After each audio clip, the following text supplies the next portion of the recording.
দর্শক, আজকে আমরা 4 জন ভাইরে 3টা কোশ্চেন করব। 3টা কোশ্চেনের জন্য ভাই আপনার প্রস্তুত?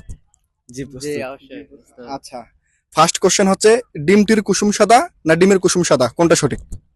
প্রশ্নটা ডিমটির কেমন কুসুম সাদা না ডিমের কুসুম সাদা? প্রশ্নটা হবে ডিমের কুসুম তো সাদা হয় না। আচ্ছা, ডিমের কুসুম কি হয়?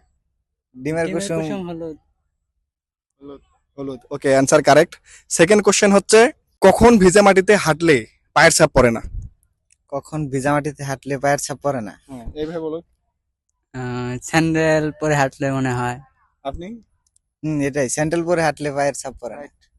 ওকে, সেকেন্ড অ্যান্সারও কারেক্ট। থার্ড কোশ্চেন, লোকটি ঢাকায় জন্মেছে কিন্তু সে বাংলাদেশী না, কিভাবে? ঢাকায় জন্মেছে কিন্তু বাংলাদেশি না। হুম। ঢাকায় জন্মেছে কিন্তু বাংলাদেশি না।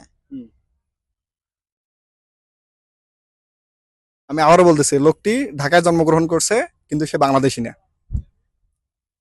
কিভাবে? কিভাবে এটাই তো এর আগে কিন্তু 2টা কোশ্চেনের অ্যান্সার করতে পারছে, এটা থার্ড কোশ্চেন।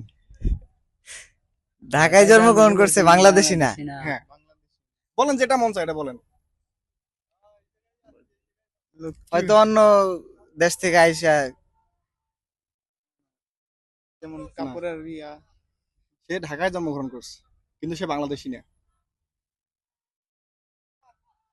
বাংলাদেশি না।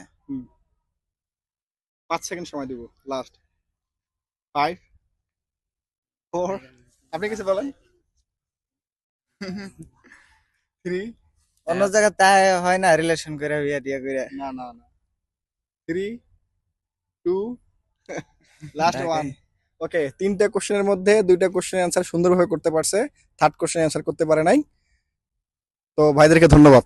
আপনারা যারা এই প্রশ্নের অ্যান্সারটা জানেন কমেন্ট করে জানাবেন। লোকটি ঢাকায় জন্মগ্রহণ করেছে কিন্তু সে বাংলাদেশী না। অ্যান্সার কি হবে সবাই কমেন্টে জানাবেন। ধন্যবাদ ভাই। ঠিক আছে। সবাইকে বলেন পেজটা ফলো করার জন্য। জি ভাইয়া, ভাইয়ার সবাইকে- পেজটা সবাই ফলো দিয়ে দিবেন, জি। লাইক কমেন্ট এবং শেয়ার করে দিবেন। ওকে, থ্যাংক ইউ।